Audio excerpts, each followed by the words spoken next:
నమస్తే, welcome to TV A9. నేను దీప్తి మధుసూదన్ రెడ్డి. ఆంధ్రప్రదేశ్లో గత 5 ఏళ్లలో జరిగిన కొన్ని అరాచకాలు, కొన్నేంటి బోలెడు జరిగాయిలేండి. అరాచకాలు, అబద్ధాలు, తప్పులు, అయ్యో ఒక్కటేంటి బోలెడని జరిగాయి. గత ప్రభుత్వం చేసిన తప్పులు అన్నీ ఇన్ని కావు. సో అవే ఈరోజు వైసీపీ కొంపముంచాయి. మరీ ముఖ్యంగా ప్రతిపక్ష నేతలపై పెట్టిన తప్పుడు కేసులైతే బోలెడన్ని. ఇందులో మరీ ముఖ్యంగా పవన్ కళ్యాణ్, నారా లోకేష్ లాంటి వాళ్ళని కూడా వదలలేదు. వాళ్ళపై అయితే అనేక కేసులు. ఇక అంతెందుకండి, టీడీపీ అధినేత, మాజీ ముఖ్యమంత్రి, అప్పటి మాజీ ముఖ్యమంత్రి, ప్రస్తుత ముఖ్యమంత్రి అయినటువంటి చంద్రబాబు నాయుడిని కూడా వదలకుండా ఆయనపై కేసు పెట్టి ఆయనని అరెస్ట్ చేయించి ఏకంగా జైల్లో కూడా పెట్టింది వైసీపీ ప్రభుత్వం. వైసీపీ ఓడిపోవటానికి ప్రధానమైన కారణాల్లో, చాలా ఇంపార్టెంట్ అయినటువంటి రీజన్స్లలో చంద్రబాబు నాయుడు అరెస్ట్ అనేది వెరీ వెరీ వెరీ ఇంపార్టెంట్. అసలు ఆయన్ని అరెస్ట్ చేయించకపోయిండుంటే పరిస్థితులు మేబీ వేరేలా ఉండేవేమో ఈరోజు. మరి 11 సీట్లు అయితే వచ్చేవి కావు ఖచ్చితంగా.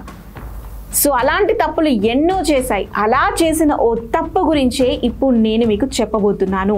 మరి ఈ తప్పు ఎవరి విషయంలో జరిగింది అంటే, ప్రస్తుత డిప్యూటీ సీఎం పవన్ కళ్యాణ్ పై జరిగిన ఒక తప్పు గురించి నేను మీకు చెప్పబోతున్నాను. ఆయనకి జరిగిన అన్యాయం గురించి నేను మీకు చెప్పబోతున్నాను. గత ప్రభుత్వం అధికారంలో ఉన్న సమయంలో జనసేన అధినేతపై పెట్టిన ఓ తప్పుడు కేసు గురించి నేను మీకు చెప్పబోతున్నాను. ఎంత దారుణం అంటే ఇది విన్న తర్వాత నోరెళ్ళబెట్టేస్తారు.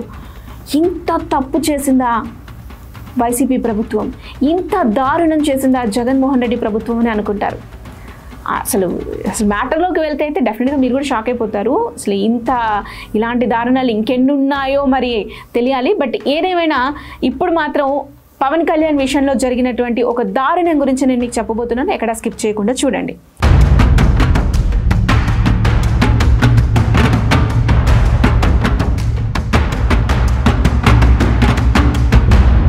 ప్రభుత్వ ప్రధాన కార్యదర్శి అయినటువంటి అజయ్ జైన్ పబ్లిక్ ప్రాసిక్యూటర్కి ఉత్తర్వులు కూడా జారీ చేశారు. On July 20th, July 9th ఆయన ఈ మాట అన్నారు. జూలై 20th ఉత్తర్వులు కూడా జారీ చేశారు ప్రధాన కార్యదర్శి అజయ్ జైన్.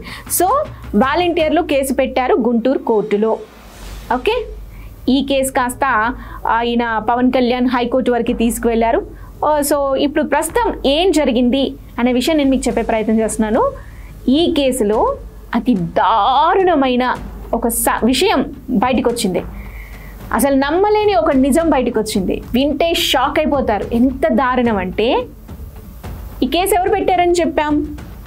వాలంటీర్లు పెట్టారని చెప్పాం. ఒక 4-5 సెక్షన్లు ఉన్నాయి. 4 అంటే 1, 2, 3, 4, 5, 6, 7.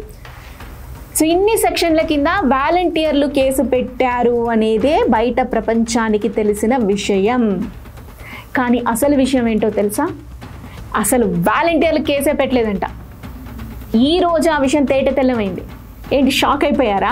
వాలంటీర్లు కేసు పెట్టకుండా కేసు ఎక్కడి నుంచి వచ్చింది, మరి ఎవరు కేసు పెట్టారు అని షాక్ అయిపోతున్నారు అనుకుంటా డెఫినెట్గా. ఎందుకంటే అందరికీ తెలిసిన విషయం, వాలంటీర్ల పైన ఆరోపణలు చేశారు.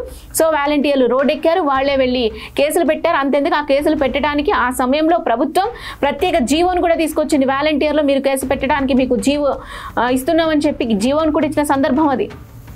సో కేసు పెట్టారులే అని అందరూ అనుకున్నారు.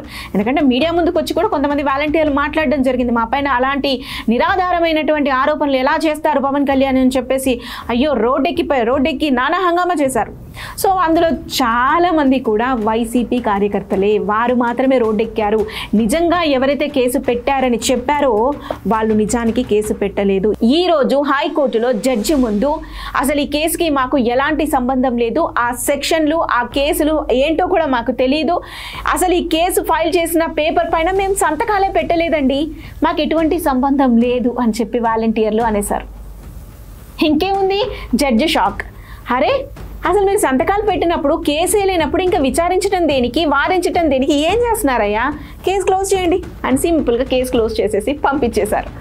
అసలు ఎంత దారుణం కదా. అసలు వాళ్ళు కేసు పెట్టలేదు, కానీ వాలంటీర్లే కేసు పెట్టారని చెప్పి కొంతమంది పేర్లు చెప్పి కొన్ని సెక్షన్లను పెట్టి క్రిమినల్ కేసు కూడా పెట్టించి ప్రధాన కార్యదర్శి ఒక జీవోను కూడా రిలీజ్ చేసి మరి వాలంటీర్ మీద కేసులు పెట్టుకోవచ్చు అని చెప్పి ఒక జీవోను కూడా రిలీజ్ చేపించి వాలంటీర్ల చేత కేసులు పెట్టించామని చెప్పి మభ్యపెట్టి వాలంటీర్లే కేసులు పెట్టారని ప్రజల్ని నమ్మించి వాలంటీర్లపై తప్పుడు ఆరోపణలు చేశారని నమ్మించి వాలంటీర్లు కేసు పెట్టారని చెప్పేసి అన్నారు. ఈరోజు చూస్తే వాలంటీర్లు మాకు ఎటువంటి సంబంధం లేదని చెప్పారు. సో మొత్తానికి ఈ కేసుని పూర్తిగా కొట్టివేశారు. కేసులో అని చెప్పడానికి ఏముంది, ఎందుకంటే అసలు కేసు పెట్టిన వాళ్ళే లేరు అక్కడ, కాబట్టి కేసే లేదు, కేసు క్లోజ్ అయిపోయింది. సో పవన్ కళ్యాణ్ పైన ఏదైతే క్రిమినల్ కేసు ఉందో ఇది కొట్టివేశారు, ఇక కేసు లేదు, మొత్తానికి ఇది క్లియర్ అయిపోయింది. సో మరి ఇప్పుడు పవన్ కళ్యాణ్ అన్న మాట గురించి ఒకసారి మాట్లాడుకుంటే మరి ఇది ఆరోపణనా నిజమా, దీని గురించి అయితే ఇప్పటి వరకు ఒక క్లారిటీ లేదు.